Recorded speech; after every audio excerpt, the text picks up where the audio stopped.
Melissa, can you hear me? I can. I tried to join earlier and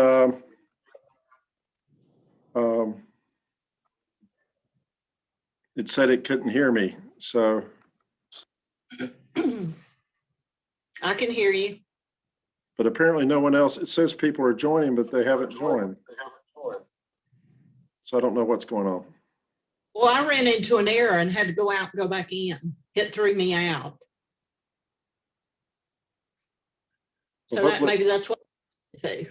Hopefully we'll see other people join. There they come. There's Trudy. Maybe. Uh-oh, it's having that connect. No, there it is. Go ahead. Trudy. Is Trudy there? Yes, I'm here. I'm gonna put myself on mute. Okay. We were Okay. having some trouble. We just wanted to make sure. Okay, yes, I can hear you all. Wow. Okay.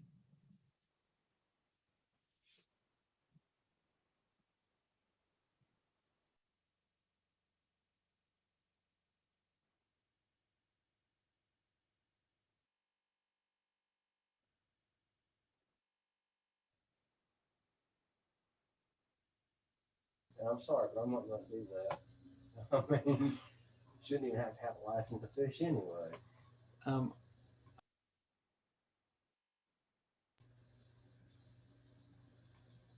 I usually get that. So everyone, I am allowing you to unmute yourself. So just make sure you're muted when you join, unless you want us to hear your conversations. Hope everybody's doing okay this afternoon.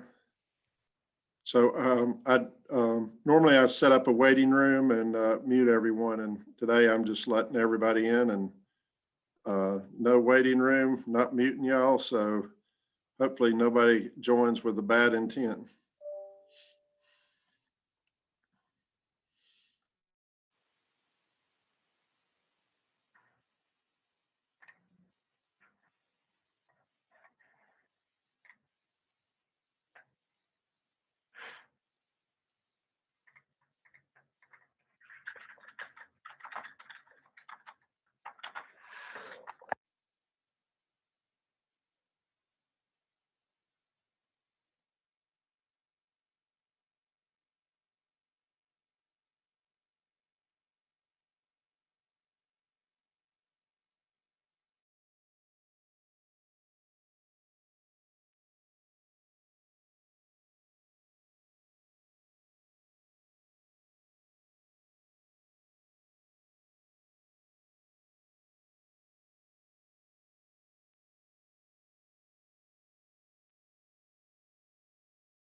Good afternoon, Chairman Palace. Thank you for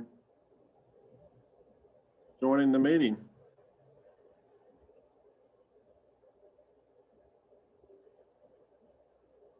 Oh, thank you, Nathan. I was just reviewing the notes you sent. Well, and I've got the board packet. I started to do a screen share. I can do that as people are joining, members are joining the meeting, but hope everyone is doing well. I don't know what the right song is for mid-March. So if it was September, I could play Earth, Wind and Fire, but I don't know what we do today, but we'll get started in a couple of minutes. It's a great announcement in Transylvania County by, I guess, Raybold. So congratulations. Raybo, yes. Or all y'all out there. Yeah, we're We're pleased to see that. And, every little bit helps, but, that's a good number for us. We're not a big county, so to get another 70 some jobs is nice.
Just want to remind everyone, again, welcome for joining our meeting. We're not having a waiting room today, and we're not muting everyone, so please mute yourself as you join the call, so if possible. We'll get started in about a minute or so when Chairman Palace decides to begin the meeting.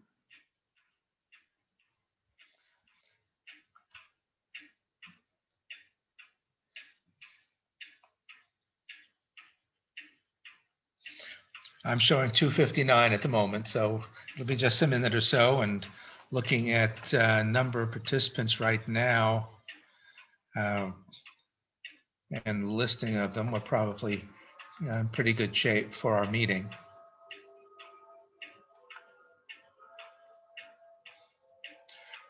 How many do we need for a quorum?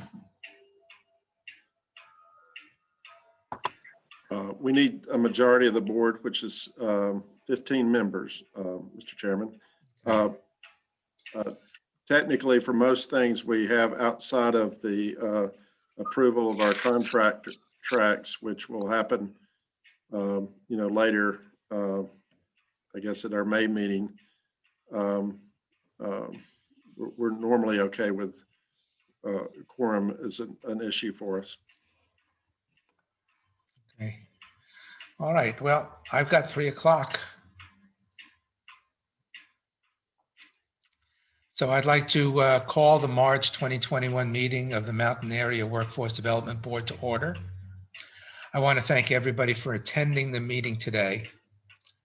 We'll skip introductions since this is a virtual meeting, and pursuant to state law, we're required to have roll call votes when voting. So that will be an opportunity to recognize the board members who have joined us today. We are recording this meeting, and all participants will be muted to avoid background noise and interference. As board members need to speak, we will encourage them to keep your device muted until that time when you're not speaking. And if you're going to make a motion, please state your name clearly so we can identify you. If you want to, you may raise your hand so that we will know that you want to speak, and we can unmute you if you don't do it yourself. So at this time, I'm going to ask that the roll call be called. Chairman Palace. Present. Lisa Richmond. Brian Dover. Peter Cook. Here. Scott McLean. Present here. Corey Hackney. Thomas Ann Davis. Sarah Hutchison. Sam Hutchins. Danny Hine. Here. Beth McCann. Here. Tony Carter. Graham Fields. Good afternoon, everybody. Will Hoffman. Jonathan Sukes. Here. Chris McGlashan, Rick Sluter, Trudy Logan, Here. Jessica Rice, Here. Robin Paulson, Dr. Laura Leatherwood.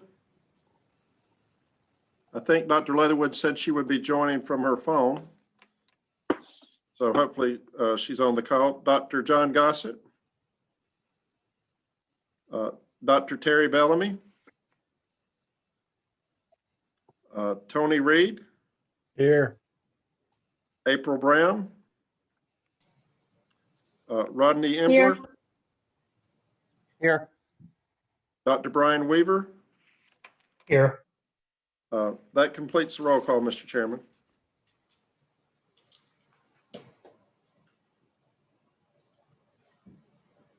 And do we have a quorum? We have a sufficient number to proceed based on what we need to vote on today. So yes. Very good. Thank you. At this time, I'd like everybody to take a look at the consent agenda. These were included in your board agenda packet. Are there any questions about any of the consent agenda items?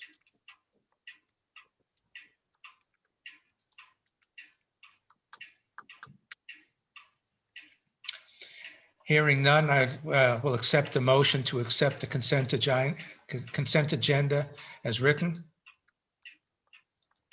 I make the motion. All right, do we have a Motion made by second? Beth McCann, Second by Brian We have Weaver. have a second by Brian Weaver. Okay, all in favor, please indicate by saying aye or raising your hand. Aye. Aye. Aye. Anyone opposed? Hearing no opposition. Nathan, do we need this a roll call or not? I think we can dispense with the roll call since we have no one in opposition. We've already done the roll call earlier. So if any of those individuals have an objection, they need to voice that now. But otherwise, we'll consider it a unanimous vote. Well, having heard none, let us consider it unanimous. All right, thank you, everybody. At this point, we are honored to have Dr. Joseph Fox, coordinator of the Land of Sky Education and Workforce Collaborative, joining us today. Dr. Fox will share the work that's been happening in our region to increase post-secondary credential attainment aligned with the statewide My Future NC goal of 2 million by 2030. Dr. Fox. Thank you so very much. And I'm delighted to be with you all this afternoon. I will apologize for kind of going through the information quickly. I have another 3:30 call, but I wanted to give you kind of an update on what we're doing and where we're going with the project. So we are looking at educational attainment that leads to gainful employment. And so what that really means is we're trying to connect the dots between all of our key stakeholders that leads to gainful employment within the Land of Sky region. So we started out with a collective impact strategy of reaching out to all of our key stakeholders. And those are our pre-K early childhood education programs, K-12 school systems, community colleges, four-year colleges and universities, private colleges and universities, workforce development boards, economic developers, Chamber of Commerce, organizations, nonprofits, and local state government, local and state government. And so the intent there was as the pilot group for the My Future NC Educational Attainment, we look beyond the year 2030s in terms of having folks with the right credentials that align with our employers' needs. And we said to really build this educational pipeline for a long-term sustainable future in which our local employers will have the talents that they need when they look not only by 2030, but beyond that, that we really had to build a foundation with our early childhood education programs, our elementary schools, et cetera, to grow that pipeline. And part of the issues that we looked at is the cost of living being high in the mountains, that it's really difficult to recruit and retain the talents that you all need as employers. And so we had a strategic focus of defining our ecosystem, and those are the key players that make up the region, Atlantic Sky region, that have any input around gainful employment and education. We then looked at community asset mapping to look at what are our strong suits that we already have here, what are the things that we're doing well, so that we could build upon that. I met with individuals pre-COVID, our key stakeholders, to get their best practices. And so we then created a best practice chart that looks at educational attainment that leads to gainful employment. And so as we were doing that, our collaborative, our main steering committee for the My Future NC Land and Sky Collaborative, we developed work groups. And so we have a pre-K early childhood education work group that is looking at educational strategies. We have a K-12 work group. We have a post-secondary education work group. We have an education employer alignment work group. And then we have a policy fund development work group. And so, for example, the education employer alignment work group is looking specifically at strategies to connect our employers with educational leaders to make sure that their graduates have the degrees, credentials needed not only for today's workforce, but for future workforce beyond 2030s. So we're looking at credentials of value, what are short-term curriculum credentials, what are short-term continuing education credentials, what are you all as employers saying you need in terms of 2-year degrees, 4-year degrees, and we are aligning or mapping those competencies with the educational outcomes that each program offers at that particular level. And so one of the things I wanted to highlight as trying to participate on all of these various work groups, one of the things that is bubbling up with the education workforce alignment group is that there seems to be a lack of communication between our educator providers sometimes and our employers that are hiring the graduates. For example, on the continuing education side, particularly at the community college level, we are able to move more quickly and flexible around the needs of employers through our customized industry focus and our continuing education short-term focus. And so that part of the educational arena reaches out to employers to say, what are your short-term needs?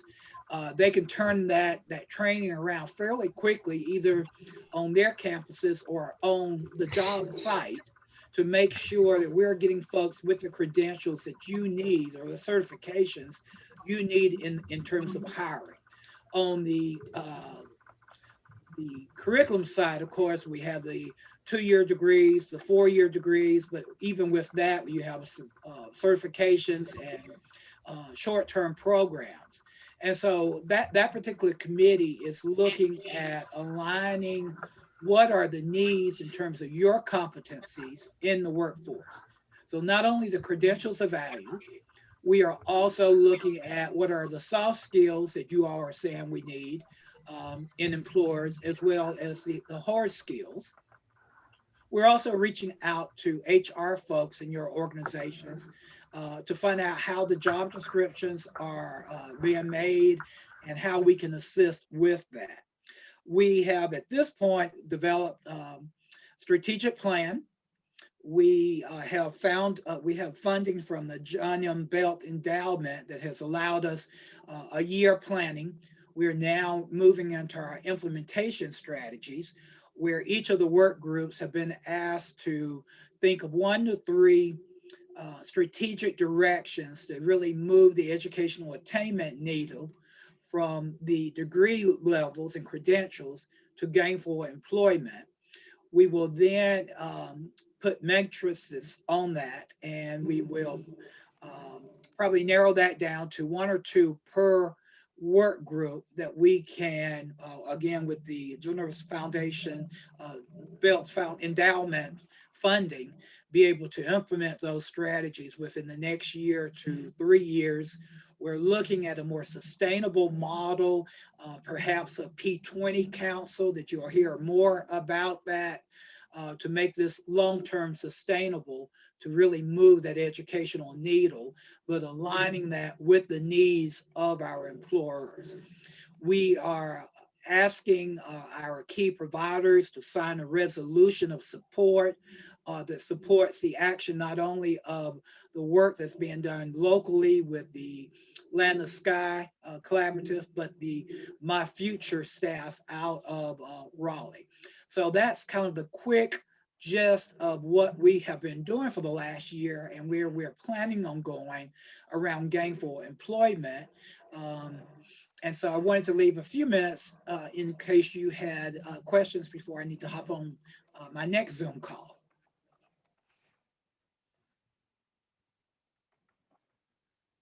Are there any questions for Dr. Fox?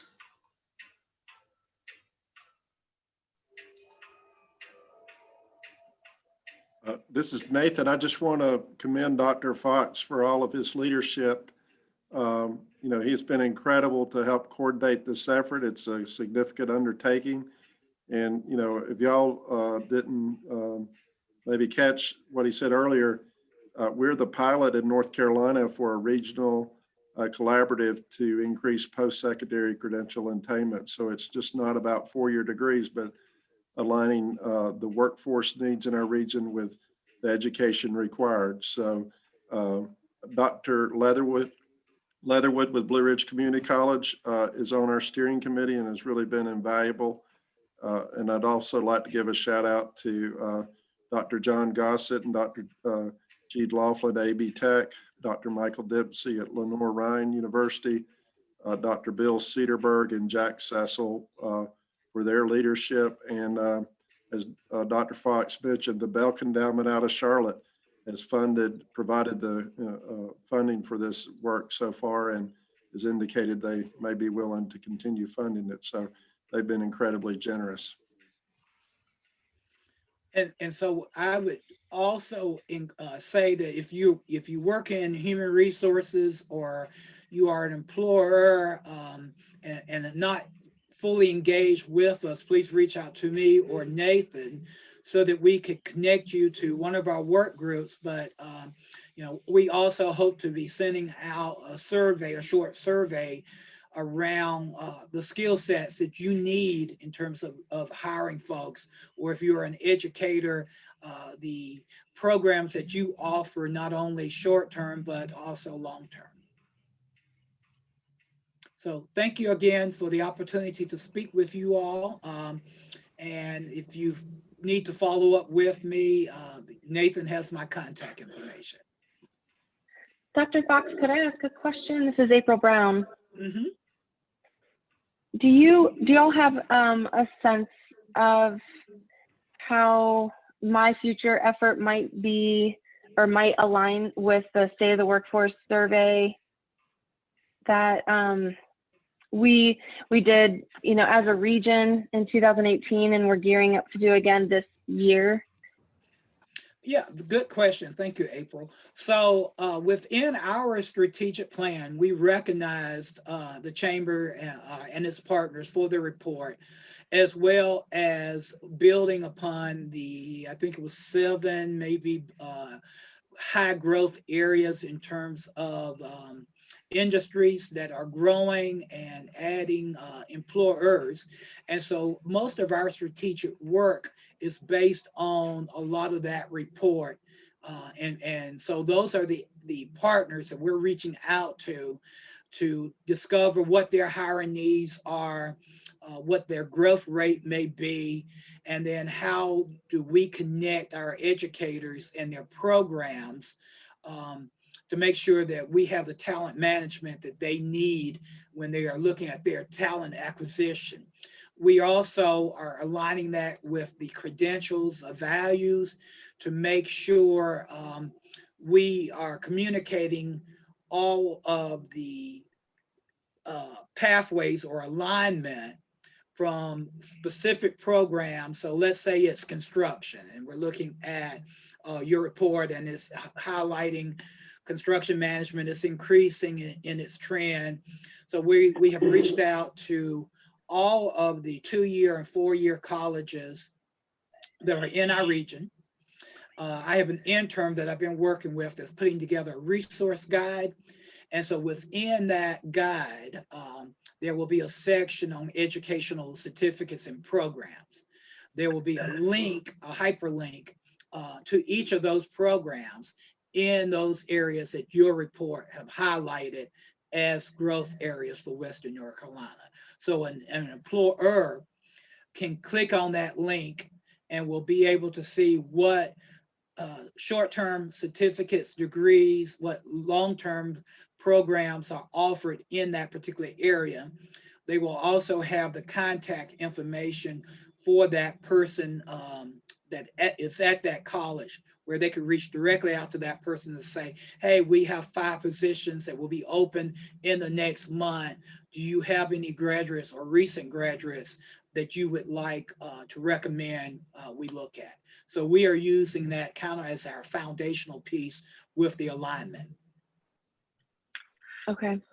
Yeah, it's our intention to rally the partners again to do that survey. So we're in our, it's been 3 years since we did the survey, which our intention was to do that survey every 3 years. So it would be over the summer that we would start rallying partners and kind of get that conversation started again. So it might be worth just talking about, if you're going to be doing a survey, just making sure that we're coordinating on that in case that might be, so that we're not duplicating efforts. But if the timing works out, maybe the 2021 version of that survey could meet your needs. So just kind of curious how we'll coordinate that.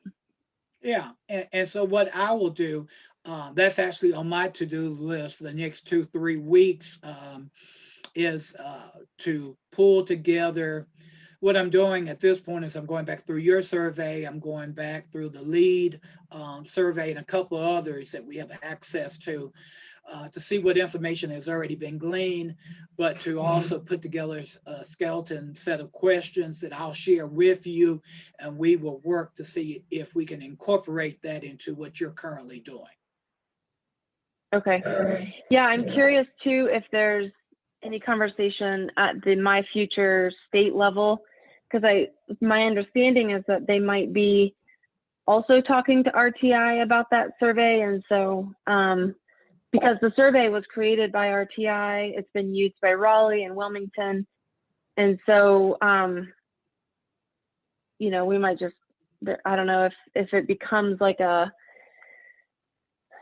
instrument that feeds My Future efforts here and across the, across the state, that can add a lot of value to the effort.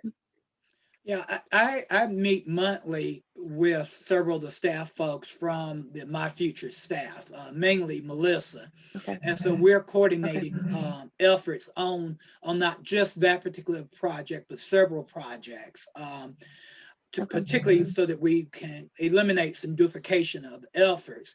Our concern has been how much will they drive down to our 4-county region, or will they be reporting averages for the state? So for example, the credential or values work that's occurring at the state level is reporting out for the entire state.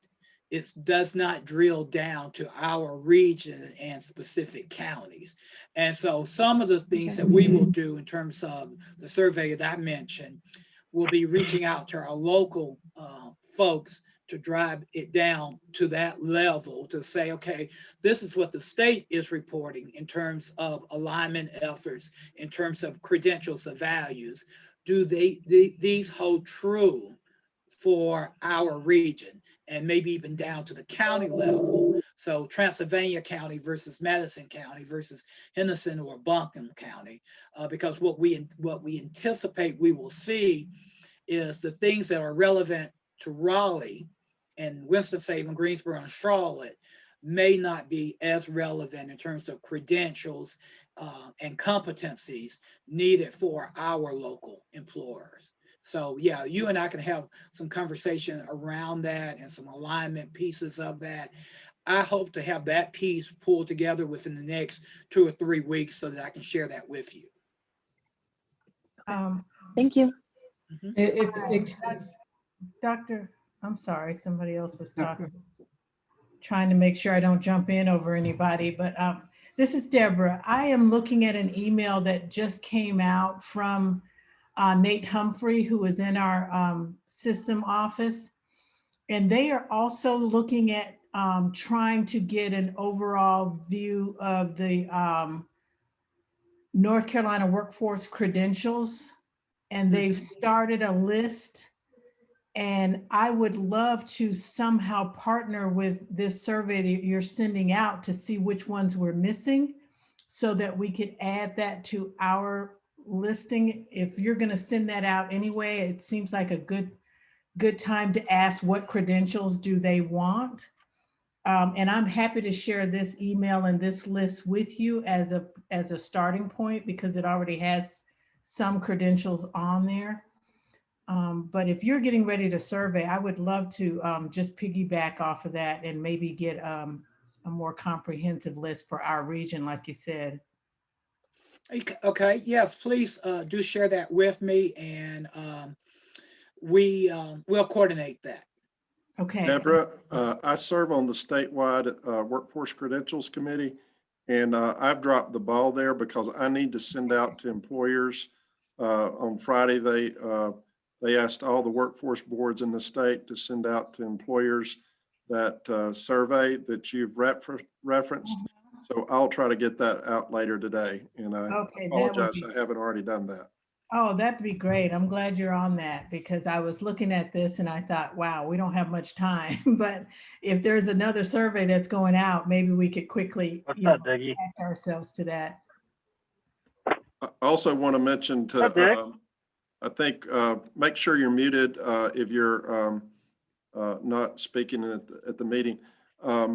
Beth McCann with Wilson Art was generous of her time. She spent a day with us, came down to the meeting in Greensboro, the statewide kickoff of the My Future effort. So really want to thank Beth for doing that. That was pre-COVID or before the lockdown happened. So hopefully we can get together soon. But just want to thank Beth and also thank all the employers on the board and in our region who have participated in the Workforce Alignment Committee. Robert Foster with Bertel Hospitality is chairing that group. And Nathan, are you and Deborah talking about the same survey? We are. Survey? So Deborah, I have that list. I got that list last week. Okay, great. I was just gonna hit send, but okay. Yeah, I have that list. Okay, thank you. Perfect. And I think Jeff was going to ask a question before I hop off. Sure. I know your time is limited, so I won't take up much time. I'm with the Labor and Economic Analysis Division, and we're working with the Workforce Commission, and we've had discussions with My Future NC staff about doing another employer needs survey, which we've done every 2 years. And that will happen sometime this fall. So maybe in another time we can get together if you're doing surveys, and maybe we can align things at least with questions and timing. But yeah, for another discussion, and I'll put my email in the chat if anybody wants to reach out to me.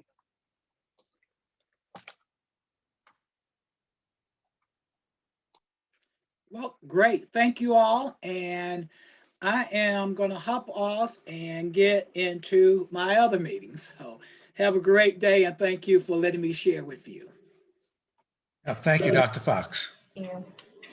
Mr. Chairman, if it would be okay with you, could Representative Jake Johnson, who represents part of Henderson, Transylvania, and Polk counties, has joined us. We don't have our state legislators join many of our meetings, so it's a great honor that he's joined us today. Would it be okay if we gave him a few moments to share his thoughts around workforce development? Absolutely. Well, welcome, Representative Johnson. Thank you so much, Mr. Chairman. Can you hear me okay? We can. Is it bouncing around? There's a little reverb, but just keep talking. Hopefully it gets better. Okay. Well, thank you all so much. I represent Polk, Henderson, and Transylvania counties in the North Carolina General Assembly. And just briefly, I have another call here in about 2 minutes, but I wanted to just give a brief rundown of some things we're working on. Nathan, can you hear me? There's some interference, but we can hear you, but it's a little reverberation. You're not irritating, but the sound is a little irritating. Yeah, not yet. Well, there's a couple bills I just want to touch on, and as they progress, I will keep you up to date with them. Obviously, one of our main functions is setting a tax environment here that makes businesses want to be here. That's what I would call our job in economic development. But when it comes to workforce development, we're actually working on a bill right now that would do a better job disclosing to high school students what career paths they're paying. We'll disclose student loan debt, whichever path they choose, the cost of actually obtaining a degree.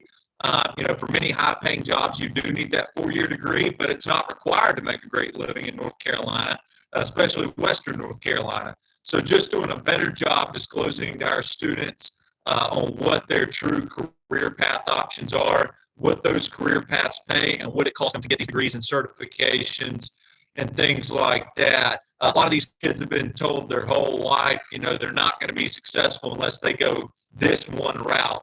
We want to let them know there's more options out there.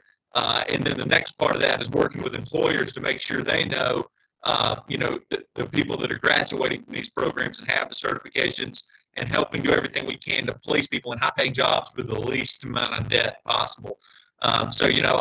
I've always said the biggest solution to the debt crisis or the student debt crisis in this country is making sure we get solid, good job placement on the front end. So that's where our efforts are going to be. And if anybody has any questions for me, please send me an email, give me a call. I would be happy to talk with you anytime. Thanks for letting me be on for a second.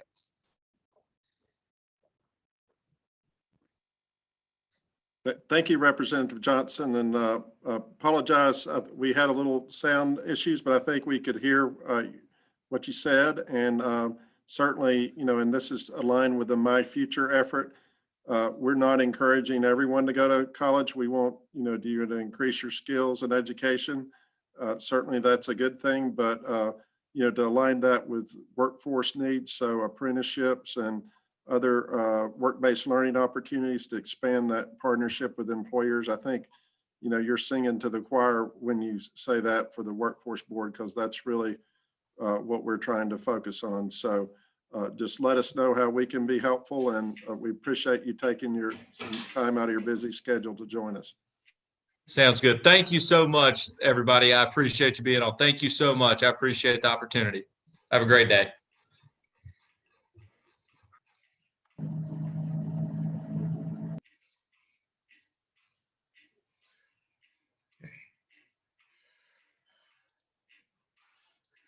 Okay.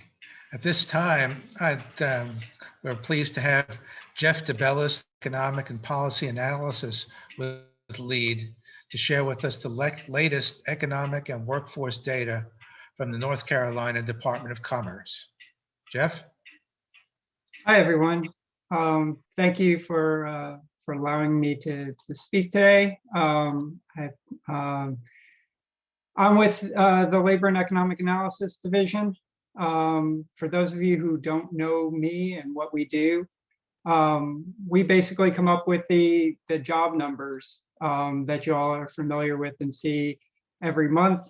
Let me get my presentation up and so you can share my screen.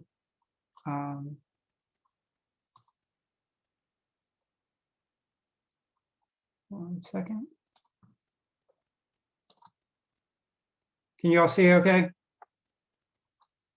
All right. Yep. So like I said, we're the primary source for labor and economic analysis for the state, not only producing labor force numbers, but also doing a lot of research. As I mentioned earlier, we do the employer needs survey every 2 years to gauge employers' hiring challenges. We also do things like this, where present to policymakers, to local officials, to state leaders, to try to better inform them about the economy and making informed economic decisions. Today, I'm gonna quickly run through a very brief overview of the state of the region's economy, introduce a preview of where we think it's headed. We have some new labor force, labor market and employment projections that will be out next month. Tell you about a few projects we have going on at LAID, and then a new career information portal that I hope many of you are familiar with, but changes are coming to that.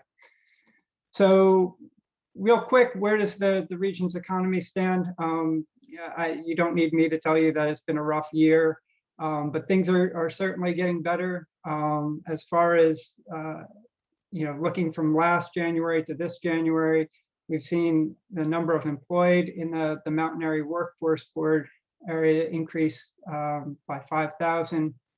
We've seen the number of employed people actually decrease by over twice as that many, less than or more than 12,000 have not been employed, which means that we have 7,600 fewer people in the labor force on top of the 5,000 that are unemployed. So while the unemployment rate is certainly improved and is now 5.5% for the region, we're not quite at #1 in the state like this area has had for many years prior, but it's certainly improving.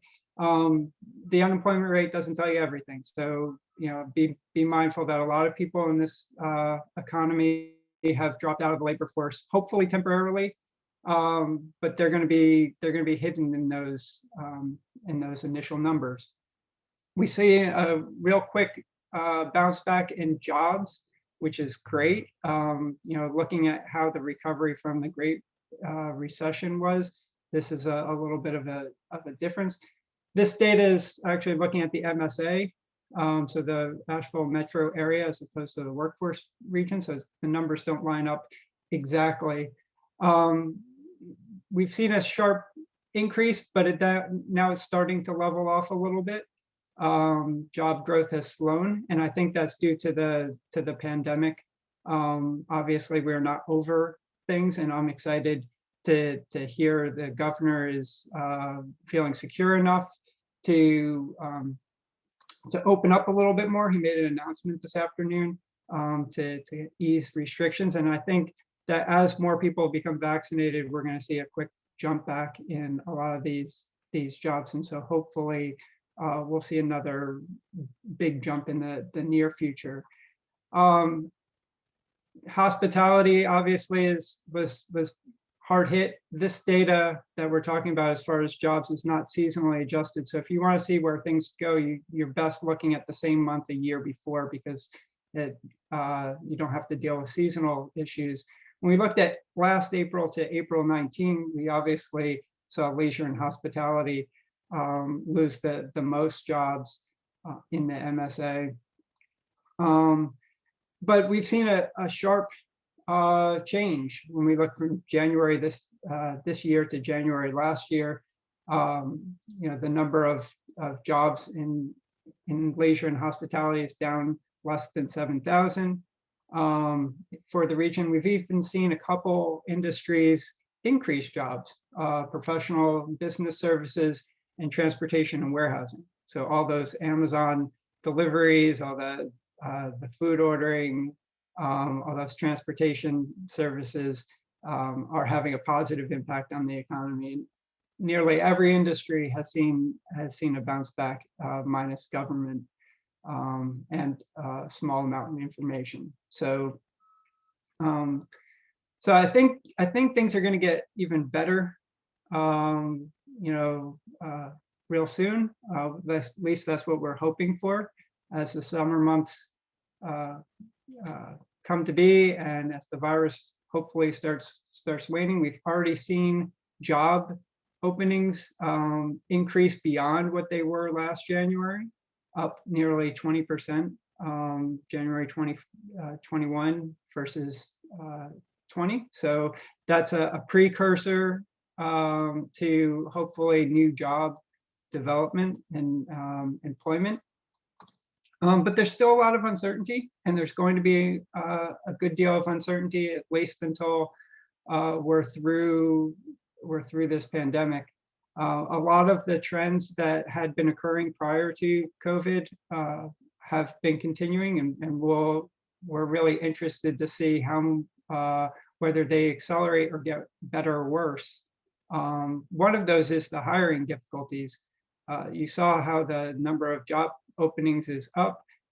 It's still a very tight labor market for a lot of employers, and those of you who are employers may be able to weigh in on this. But there are still a lot of people who are challenged to get back to the workforce, whether they're taking care of a family, whether they have health issues or health concerns. And then you have the growing mismatch between some of the jobs that are desired by employers and the workforce, whether they're able to get into some of those jobs. So we're interested to see if those hiring difficulties continue.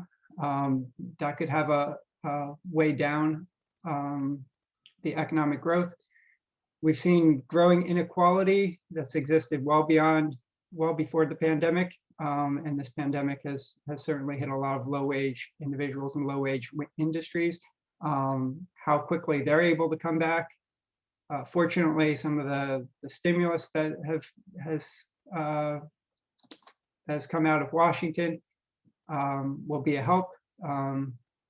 We've seen a lot more online shopping.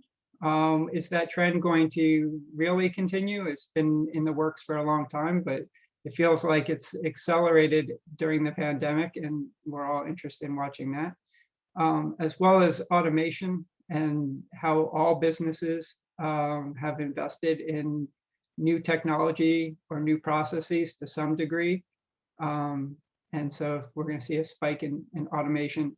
And then there's been a growing trend over the years to non-routine work, things that can't be automated, and those that can be automated have been going away.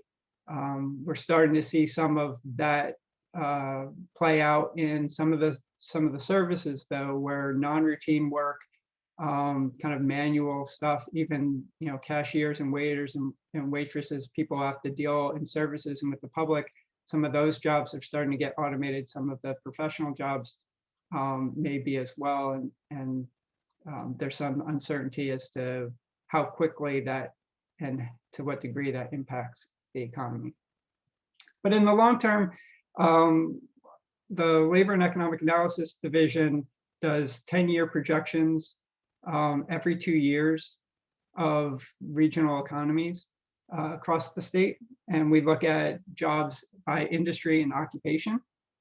And we're expecting to see, for now, a full recovery of the economy and continued growth in some of the key hot sectors that that have historically been the case in the mountain area region, including healthcare, professional and technical services, and even accommodation and food services. So these are the fastest growing that we've identified. This is going to be released in April, along with our star jobs and our occupations. Speaking of occupations, here's a quick list of the top occupations we see growing in the region. The ones in this kind of cherry red are all in healthcare.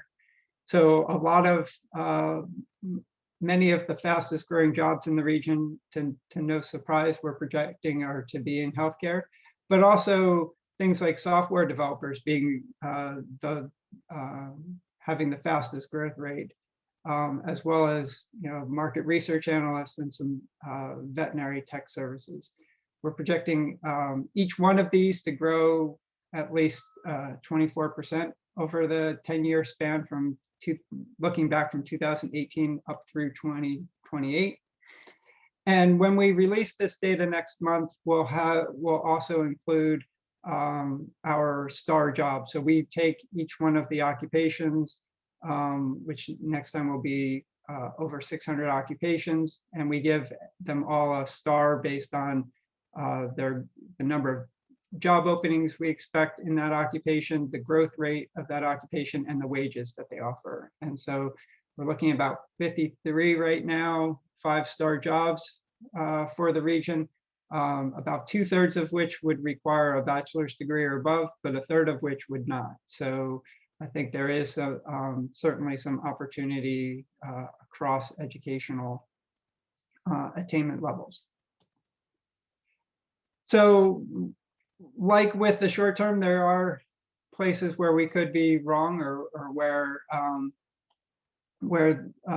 things like remote work may certainly impact that.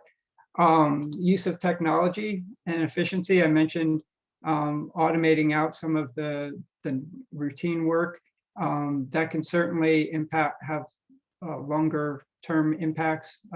We've heard things nationally from some researchers saying that the push for automation by some companies has far exceeded what it was prior to COVID. Whether that will last, we're uncertain. Obviously, this has changed how we buy and shop in our downtowns.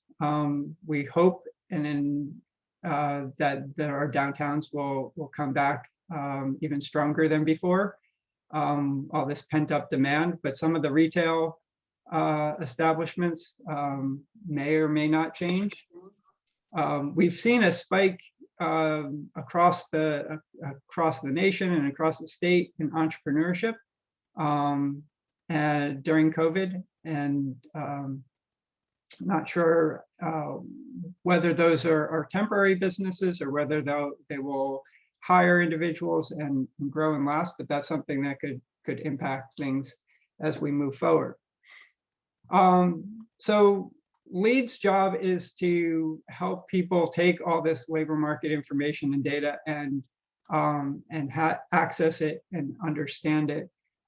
We've been spending a lot of time during this period of uncertainty trying to gear up our technology and our resources to help get information out to folks like yourself. We've set up a website called analytics.nccommerce.com, which is just a kind of in its infancy right now. Here are a couple of dashboards that you may or may not be familiar with that we have released. One focused on workforce services outcomes, and this is by Workforce Board. And Nathan, I know you're familiar with that one. And also we have a dashboard on unemployment insurance claimants. So if you're looking for current data on who is unemployed or who's filing for unemployment insurance by demographics, by industry, that data is available through that website. We're also working on improving our current publications. So you all hopefully are familiar with this labor market overview that we have. It's a paper version and a PDF. We're moving that to an online dashboard that can also be printed. So it can continue to be in workforce board packets, but also be better accessible online. We're taking some of our other state and regional labor market conditions and turning those into dashboards. And this will be out in the coming weeks and months. And lastly, we're taking our employment projections and trying to create helpful visuals to help you understand both the industries and occupations that are growing, and have been building those out. Lastly, we'll be developing a regional profile, which will give an economic overview of counties, as well as workforce boards, where you'll be able to see an overview of your region, and you'll be able to take these dashboards as well, and if you want, embed them onto your own websites. One big project we've been working on is NC Careers, helping to get labor market information out to those who are students, as well as adults who are in the job market. So I don't know how many of you are familiar. I hope that you are. We launched nccareers.org as a new portal for career information system in July. We refer to this as kind of our one-stop shop for career information for all individuals. So while a lot of this information is available at various places, people may be familiar with it if you're in the workforce system. A lot of this data is in NC Works online. If you're in high school, you may be familiar with some of this data being available on CFNC. But we felt like there was a need to have all of this career information in one place. So we partnered with what's growing to be nearly a dozen organizations and institutions across the state to band together to build this site. We've had over 130,000 visitors so far, and we really haven't even fully launched. We have new features coming up next month, including a sign-on. So I'll run real quick because I know I'm short on time. Some people may be familiar from the homepage. We do have a section up at the top, a banner that's going to be up for a while now on COVID resources, but within there you can see which jobs are being posted in your region by month. So the latest data available right now is February, and you can see the top occupations that are of the most job postings in your region, and a link from that to NC Works Online to actually find job postings that are available. One of the most popular areas is Find My Interest, which has a number of career assessments and activities that people can take to identify occupations. We have 4: reality check, an interest finder, a career cluster match, and an entrepreneurial readiness survey. We have 2 more coming in April, work value sorter and a skills matcher. The key part of this site really is the occupation data that we have. Right now we have over 570 occupations loaded. We're going to have nearly 800 by next month. And you can filter and sort occupations by all sorts of labor market data, including interests and abilities. We have a really in-depth and detailed occupational information page that has the spread of occupation wages. It tells what the occupation does, the skills required, the workplace environment, has links to education providers that can provide education for that occupation, links to job postings. We're going to soon have connections to private training providers. And then we have things like videos that give you a short snippet of what's involved in that career. Under Plan My Career, we have an ability to identify linked occupations. So if somebody starts with an occupation, what can you do with that? So it looks at related occupations that generally pay a little bit more. So you can start with the occupation like a hotel or motel resort desk clerk. What occupations could you do with that? Maybe you need a little bit of information, a little bit of training, but it's something that you could conceivably work towards. You could select a series of these and build your own career path. Conversely, you could do the opposite, where if you have a long-term goal and you could work backwards, what are some of the occupations that would help gain the experience to help me get that job? We have a whole section on education and training with all of the state's 110 public and private community colleges, universities, and private institutions aligned to their programs. So you can look at by school, you can look by program, you can soon you'll be able to look by occupation in this section and be able to identify schools and programs that can provide that information, that education. Additionally, coming with the new release is a list of the private training providers. These are the ones that you as a board approve.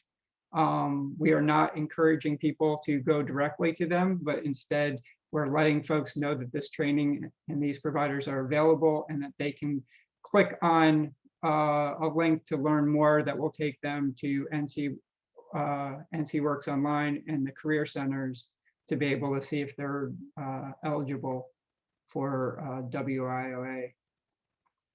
Lastly, we have a whole section on job search. This website really is designed to help market and connect our partners. And one of our key partners is NC Works. So we don't run the job search through NC Careers, but we do allow you to enter in the occupation, your area, and then it will lead over to occupation, to a job search on NC Works Online. So you'll be able to see the postings there. You can also do other things from this area as far as find a career center, find university or DHHS counselors, and find tools and tips for how to get a job. And it's an area that we hope to grow and expand in the coming months. So I know I breezed through that quickly. I guess I'll take any questions that you all might have. You can follow us on Twitter too to find out updates. It's at LeadNC or at Careers in NC. Jeff, there was a question on the chat about if there have any data points have you seen around workers changing industries or professions due to the pandemic? We have, unfortunately, that data is lagged. So while some data does exist on workers changing industries, nothing is current enough to be able to say what's happened thus far. It's something that we're certainly interested in, but unfortunately, we don't have a good data set right now to tell us where people are moving to. Okay, thank you. Do we have any other questions for Jeff?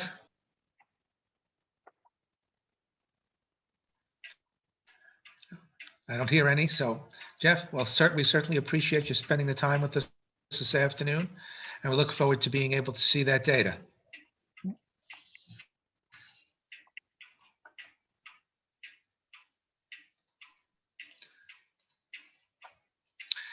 All right, next, we're going to hear from Dr. Ali Klimo, coordinator of the Buncombe County Aging Plan, about the Experienced Worker Initiative. Hi, thank you so much. Can you hear me and see my screen? Everything okay? Yes. Terrific. I'm Ali Klimo and I coordinate Age-Friendly Buncombe County, and I'm going to be presenting today with Irene Kanovit from NC Works in Asheville on the Experienced Workforce Initiative. And so thanks for having me. I really appreciate the opportunity to tell you about what we've been doing. I also want to thank Barbara Darby at Land of Sky for her help and input on this presentation. So I wanted to start with just some data.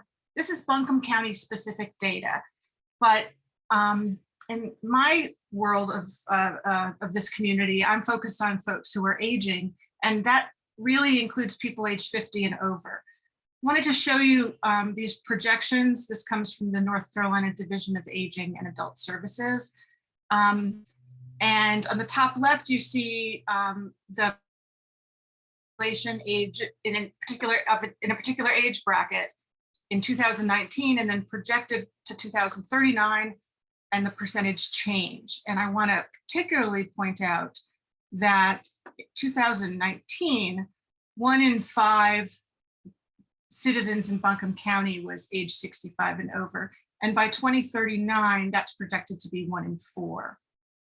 And so then taking that into account, looking at the bottom right table, these are the percentage of people 65 and over in Buncombe County who are in the labor force over the past 5 years. And it's just a steady increase. So I would expect to see that number growing each year and over many years. Experienced Workforce Initiative grew out of the 2018 to 22 Buncombe County Aging Plan, and specifically built upon a collaboration from 2017 between NC Works and AARP. The goals in the aging plan that were relevant to us were to improve and support financial well-being for older adults, and also to promote social engagement for older adults and prevent isolation. And so we began as a small pilot project specific to Buncombe County with volunteer partners from a few different organizations. We started out just learning together, including presenting about what each of us does in our work, and over time, getting to know what the broad picture of experienced workers, experienced workforce, hiring, volunteerism, et cetera, looks like in our community. And we developed a mission, a set of goals and objectives, and really began gaining some traction by 2019. But let me just show you, these are the original partner organizations. So there were really, plus a handful of older adult volunteers who were interested in this topic. So we met monthly. And now, today, I'm really pleased to show you who all our partners include. Not everyone shows up to every monthly meeting, but we have a strong foundation here in Buncombe County, and even some representation from across the region and into other regions in Western North Carolina.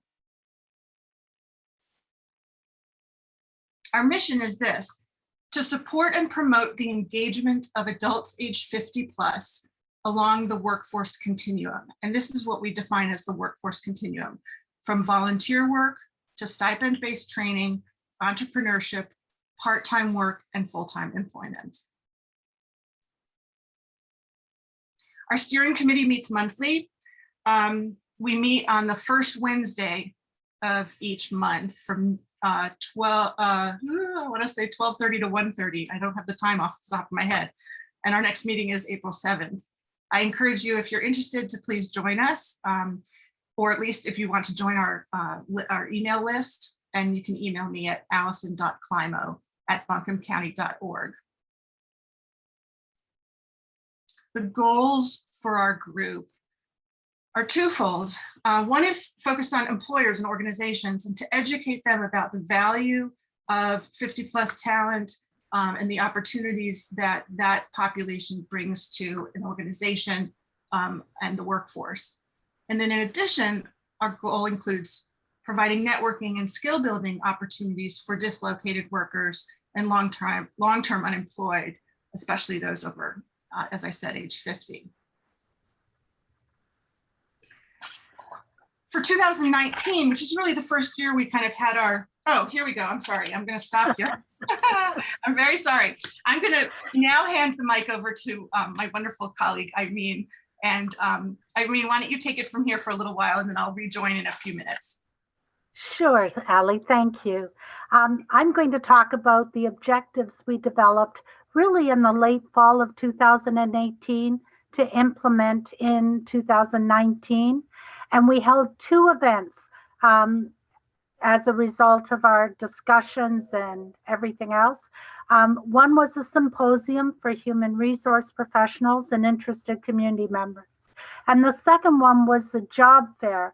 And the job fair was to include people that offered volunteer positions, stipend positions, part-time, full-time positions, and even entrepreneurship. We had AB Tech's program represented. And so it was a different kind of job fair, but the focus was to help 50+ find meaningful positions anywhere along that continuum. Next, Ali, please. Also, and we chose to do the symposium and the job fair on the same day. We had a symposium in the morning, and then we had the job fair in the afternoon. But for the symposium, we were able to get Philip Lenowitz, who is now running an organization called Human Capital Strategies, but he is also a retired human resource director for the National Institute on Health. And he spoke on the topic of hiring the experienced worker, what's in it for you? And the goal was to educate human resource professionals on the value of experience of the experienced workforce. And then that was followed by a panel, and we tried to pull together a panel that represented organizations that were interested in job seekers, like NC Works Career Center and AARP, but also private organizations like with the YMCA, Biltmore Farms, and we also had the Senior Community Service Employment Program and the Senior Companion Program represented. In all, we had 50 in-person attendees, but we were fortunate through the help of AARP to promote it out through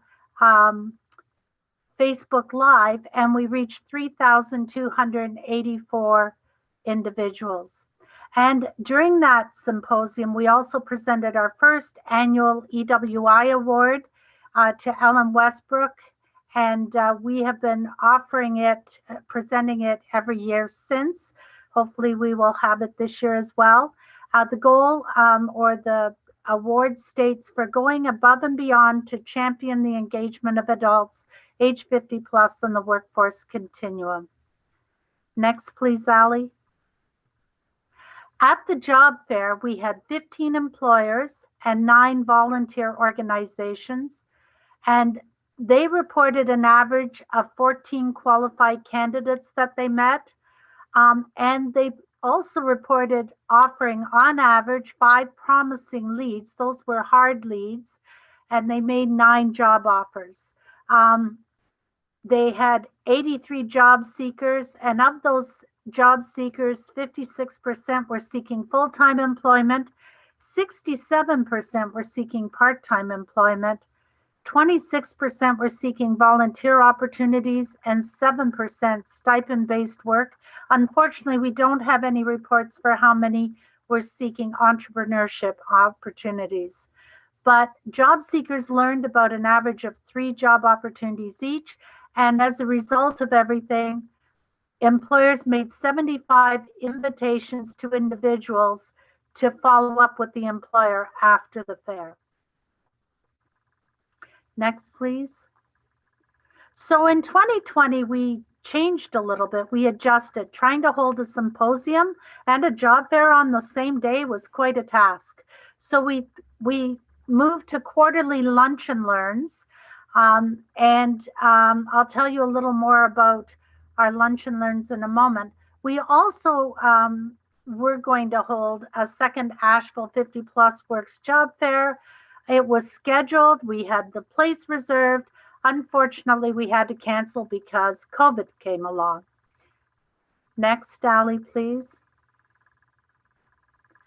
So this is a photo from our first Lunch and Learn. It was held March 11th, and the spotlight presentation was made by Jack Henry, Director of People Operations at the YMCA of Western North Carolina. That was his position at the time. You'll see he's moved positions since then, but his presentation was on the YMCA's efforts to engage an experienced workforce, rewards and lessons learned. We had 31 registered, 22 attended.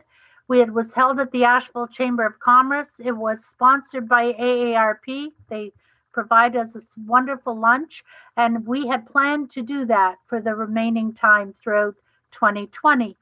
Along with doing the Lunch and Learn, we also during that time developed a rock card, which we have available if anybody's interested. That's a picture of the front of it and the back of it outlining the values of employing and engaging a 50 plus workforce. Next, please, Ally. But then, of course, COVID-19 came along and we had to pivot quickly. So we moved from in-person Lunch and Learns to virtual Lunch and Learns. And thanks to the wonderful skill and expertise of Mark Zarnicki, we were able to really develop the website, Facebook, Twitter, and LinkedIn presence we had. We also that year created a virtual booth at the 2020 Western North Carolina Career Expo. And so to see some of those, in July, Mark and I presented a presentation on video conferencing for the 50 plus worker. Then in September, we were able to, thanks to Barbara Darby, Christy Cheek, get 3 HR professionals in the region to talk about their experiences with virtual interviewing. So Thomas Ann Davis of MAHEC, Brian Probst of Buncombe County Schools, and Jack Henry, who by then had moved to the city of Asheville, all presented their experiences and their recommendations for virtual interviewing. That was followed in October with the career fair coming up in the near future. We presented a resume workshop. And then if you'll go to the next slide, Ally, please. And then we also had a virtual booth at the WNC Career Expo, and it offered 3 live streams: online productivity tips for employment, resume tips for the 50 plus job applicant, and using broadband for employment. All really critical things in the COVID era with so much online.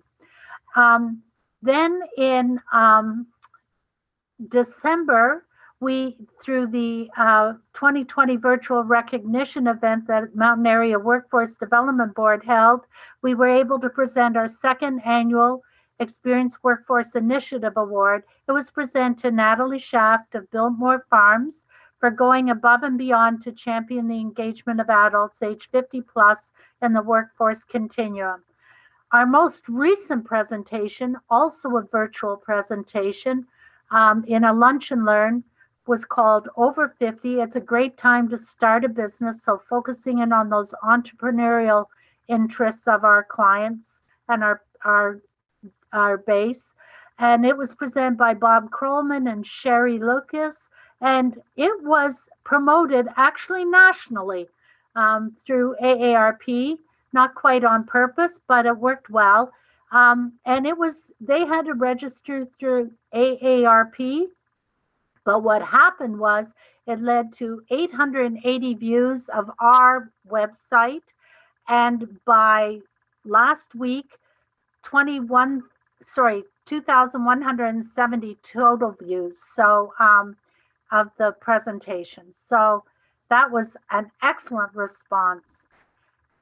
Although COVID-19 initially appeared to be causing us all a great deal of trouble, it actually worked to our benefit. We were able to reach more people. Our YouTube recordings are advertised and available 24/7. So there's no time barriers when people can get this really good information. And there are no geographic barriers either.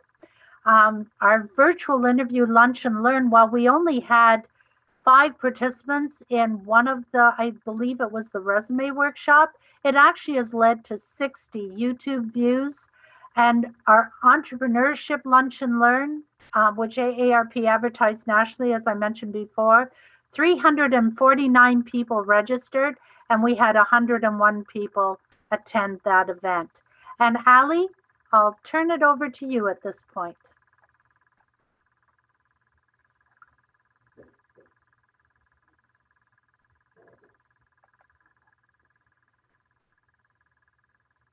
Are you muted, Ali? I was muted. Thank you, Irene. We wanted to address what we think our contribution, what we hope our contribution is to all of the work of that you all are interested in, as well as us. I believe that, as Irene said, due to our needing to pivot to virtual and online outlets, we have reached a lot more folks through Facebook, Twitter, LinkedIn, YouTube, and our website. And so I feel like way more people, maybe not people who have broadband issues or computer literacy, but otherwise other people are having access to us and to the materials that we're producing. We've just looked back and saw that we've had 8,560 views of our website to date. And those tend to spike when we have Lunch and Learn events. We also help or contribute, I believe, by creating an environment for partnerships, to learn from one another, share resources, engage in networking, and build capacity really for our whole community. So by having our monthly steering team meetings, by maintaining the website and the other outlets, we're building community within our network of career and engagement-oriented organizations and partners. And we also are one of a number of different working groups associated with Age-Friendly Buncombe County, which I help coordinate. And Age-Friendly Buncombe is fairly new. It's sort of a big tent concept for organizations and collaborations and working groups who are committed to the vision of the Buncombe County Aging Plan, which is helping older adults remain safe, well, and engaged in their communities. And as I said earlier, we've really started gaining some traction, more than we started with as our little working group. We presented, or presentations were made about EWI at the Southeastern and the North Carolina Employment and Training Association in the spring of 2019. In the fall, there was a presentation made to the North Carolina NC Works Partnership Conference. We had plans and had been accepted to be presenting about our work at the Southeastern Association for Area Agencies on Aging in the fall of 2020, but that of course was canceled due to the pandemic. And most recently, we were featured in the Spotlight on Local Innovations through the North Carolina Department of Commerce and NC Works in their most recent, I think it's still most recent, March 2021 newsletter. And so this is just a screenshot and it's a little blurry. It's less blurry in real life, but it features a sort of little bit about who we are and what we do and who our partners are. And so that kind of state and regional awareness is really helping us think about what's next and where do we go from here.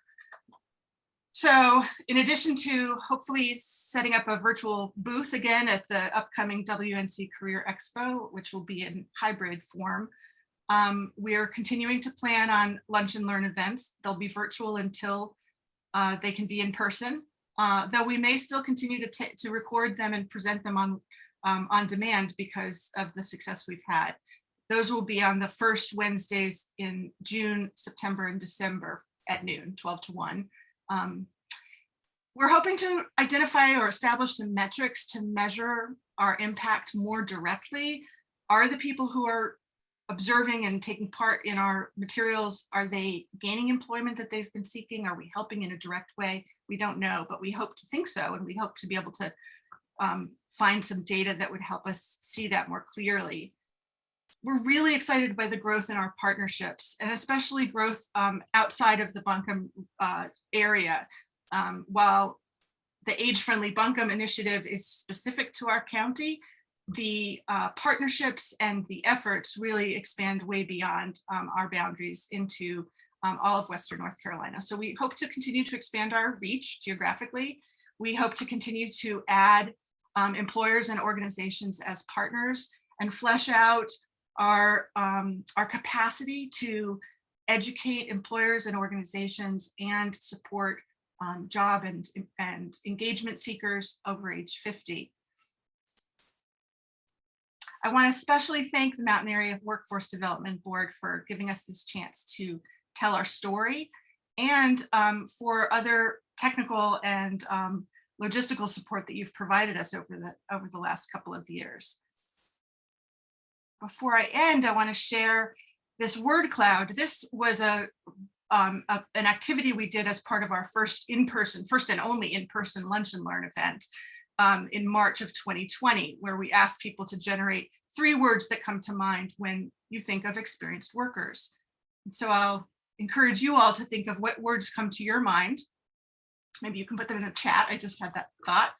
But at this point, we want to see what questions you all might have for us.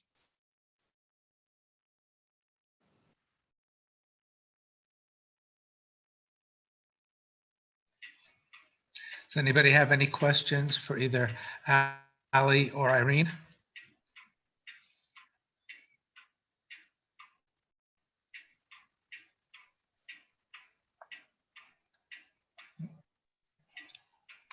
Well, in that case, I want to sound like it. No, that's fine. I want to thank you for your time.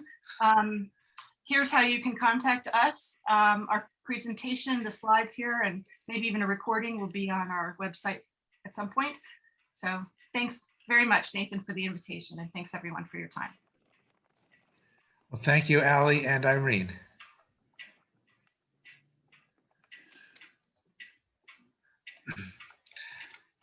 At this time, we're going to quickly go through our committee reports, starting first with our Business Services and Sector Career Pathways Committee.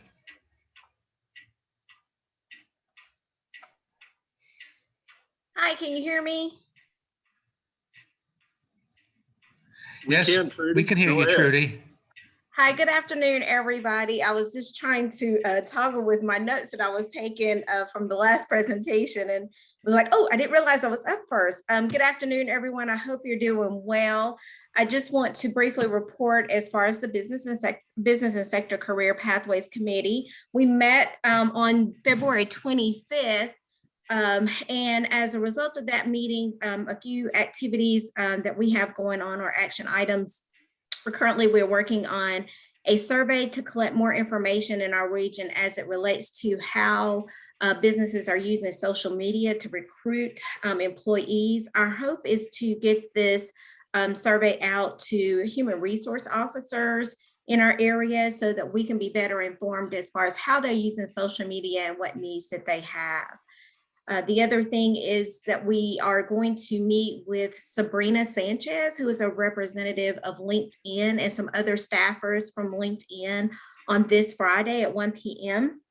And this is going to be an opportunity for some of our committee members to learn more about how to maximize this social media platform for employee recruitment, in our hopes to share more information as to this board as well as our region as far as using this platform for recruitment purposes.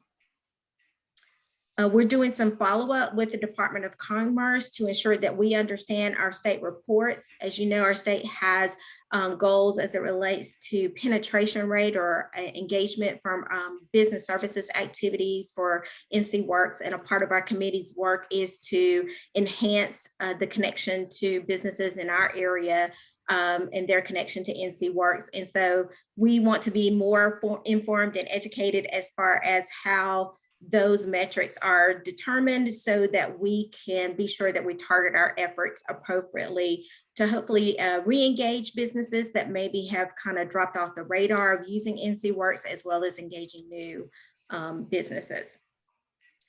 And then I want to just highlight and commend that the board, there has been work with the board and NC Works Asheville to create a monthly newsletter that is being emailed to job seekers that are a part of the NC Works database as far as the constant contact.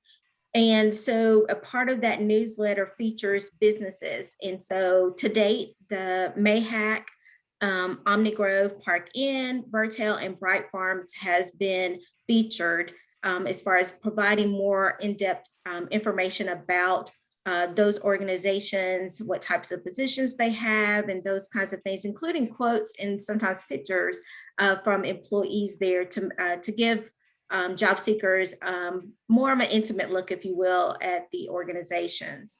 And then lastly, the grant committee, the Business Accelerator Grant Committee had met on March the 8th to discuss modifications for our grant guidelines.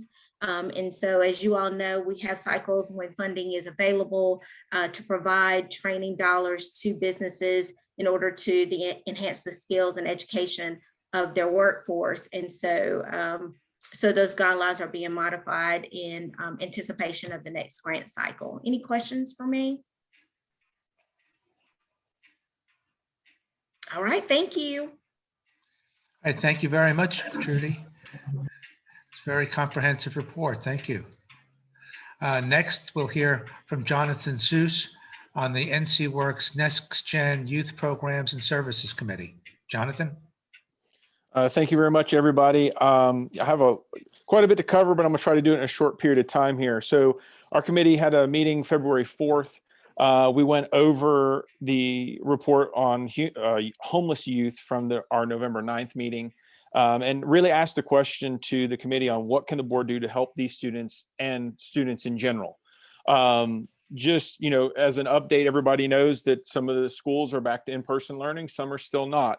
But several studies have come out that our students are now at least 10 months behind in their educational process. That's why in the latest COVID relief bill, or the true name, if you go to the Congress and look, it's called the American Rescue Plan, is that at least 20% of the money provided in the American Rescue Plan must be spent to address lost learning. That law especially mentions the need to administer high quality assessments to determine academic needs, implement evidence-based practices, support students and families in distance learning, track student attendance and engagement during remote instruction, and monitor student academic progress to identify students who need more help. So that just tells you what kind of situation we are with our students and our school systems. Our teachers and administrators have done an amazing job with the heavy lifting of trying to educate students remotely during a pandemic. And juggle the issues of broadband connectivity. I think Representative Johnson very well provided us an example of broadband connectivity and where we need better connectivity in North Carolina with his audio issues that he had earlier. I also want to bring up that, we did focus on homeless students, and how to engage them. We talked about, the homeless students and some students not having places where they could go and actually virtually learn, whether it be broadband access, whether it be, they don't have a place at home to do it. So I wanted to pull up something from, this COVID relief bill that I think is very interesting. In this latest COVID relief bill, $800 million has been set aside to support education and wraparound services for homeless children. That's a tremendous amount of money to be put in a bill for that. And this came from a survey of 1,444 school district homeless liaisons that was conducted in September and October of 2020. that indicated that only 18% of the previous COVID relief bill, the CARES Act, was being used to support homeless children. That equates to basically 1 in 4 homeless children not even being counted in the system or enrolled. So these are things that we were talking about on the committee. We were talking about best practices, education pods, in Asheville City, access technology and barriers, housing, is going to be an issue. If you looked at the last COVID relief bill, $42 billion has been set aside for rent relief or rent assistance. $54 billion is what's past due. So there is a $12 billion shortfall there when it comes to rental assistance. So, these were all things the committee talked about. Dr. Laughlin did a great job giving us My Future NC update. We talked about things such as FAFSA completion, how to help students, not just homeless students, but students together. And so what we said is we need to contact children, nutrition directors for each county. How do we distribute food, clothing, and stuff to those that are homeless or in need? But also, how do we work with other organizations such as Nonprofits United Way, Goodwill? How do we get this to help with these homeless students or students that are struggling? One thing that was mentioned was collecting money for schools so that social workers that have money that's been allocated, but it can't be used for certain items, how can we collect money for them in each county, in each area? And what we were trying to do is just understand current programs that help students, identify distribution centers, whether it be for food and clothing, ask businesses for donations. One of the big things that's coming up right now in this, rescue plan and across the country is the need for virtual volunteers.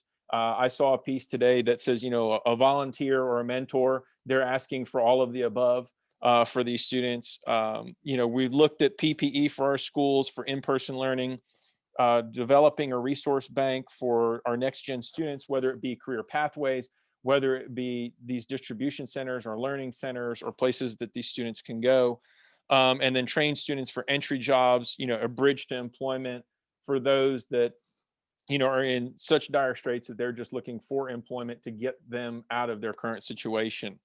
We're looking at the state next gen goals, increase outcomes for youth, increase and improve outreach for youth, align goals with our current and future career pathways. And so, the committee came up with a lot of action items that we're working on that we'll report back to the board. But basically, in a nutshell, what we're going to be doing is getting all the resources together and creating an area on our Land to Sky website to put on the website. Our youth committee needs to have an improved web page. And so we'll want to put these resources up there and then do some other things like maybe some success story videos. Every December we hear the success stories, but I don't know if we're really keeping the videos and putting them out there. And maybe that's something we should be doing, especially the youth committee.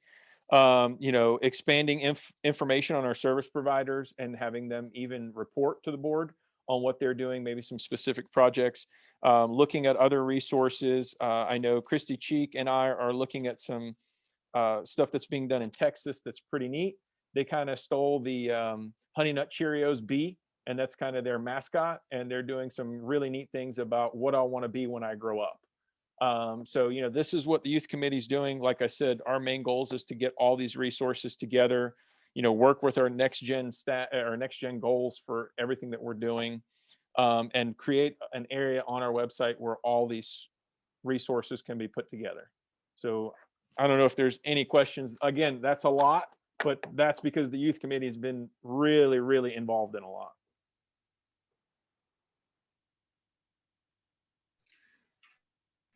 Does anybody have any questions for Jonathan?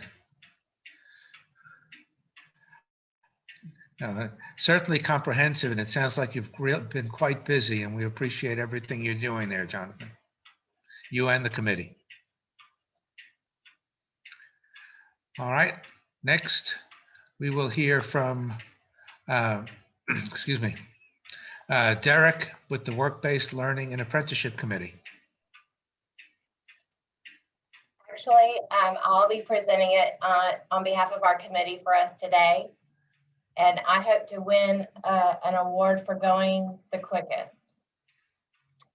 So first of all, our committee met, the Work-Based Learning Committee met on March the 4th. In our board packet, you will see, I believe it's 4 pages of notes from our committee meeting, and I encourage you all to go and look through the notes. There's a lot of really great information to look at and information to glean from some of our committee members if you're looking to involve employers or looking for assistance in several areas. One of the things I want to point out is we would like to ask the board for their support as our committee works to get employers involved in the National Career Readiness Certificate Program or Work Keys. I know here at Wilson Art, we're going to be working with a group, and it's definitely something that I carry from my experience in South Carolina as seeing as a really great help to obtain employees and getting employees that are already show some proven readiness. So in the tight market we've been talking about today. So again, we had a great committee meeting. Derek led it in my absence. Unfortunately, we had a death here at our facility due to COVID, and it was quite a difficult week. And so I appreciate him covering for myself, but there's some great notes, and we'll give you guys a little quiz in the next meeting to see if you went through and read them. So thank you for your time.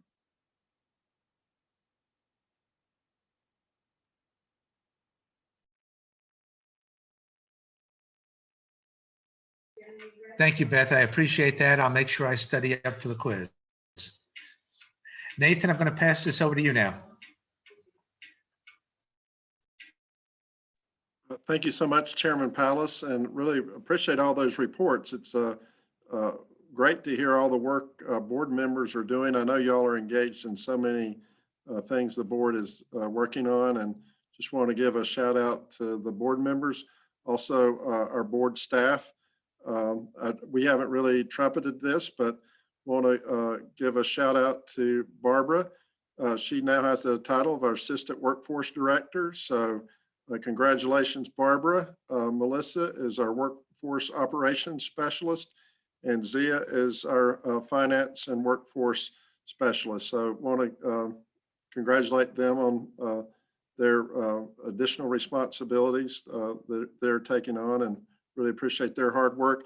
I apologize, I failed to mention Lisa Chapman Deal has joined the board. She's our newest private sector board member representing Transylvania County and Transylvania Vocational Services. And at our next board meeting, we'll recognize some additional new board members that we have joining us, as well as some board members that are rolling off the board. You see your board packet, there's some announcements for upcoming meetings. Anything we can do for you, let us know. Again, I apologize, our meeting went a little long today, but hopefully we can get back to having some type of in-person meetings later this year. I assume we'll have some type of hybrid approach where you can join remotely, virtually, if you would like. But I don't know if any of our staff have any comments, but other than that, Mr. Chairman, we really appreciate your leadership and the support from you and the board.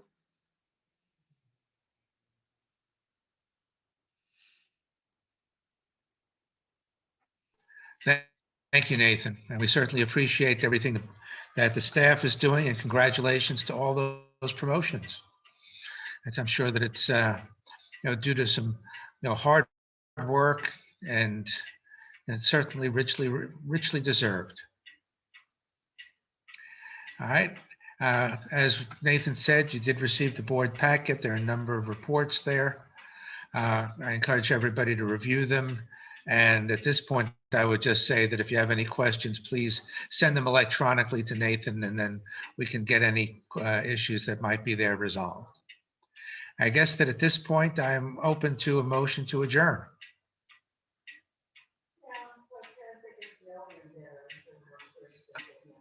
Feel free to unmute yourselves at this point. This is Trudy, so moved. We have a motion from Trudy. Do we have a second? I'll April second it. 2nd. All right, we have a number of seconds. With no opposition, I will call this meeting adjourned and thank everybody for attending. We appreciate it. We look forward to seeing you again on Zoom in May. And all stay healthy and be safe. Take care now.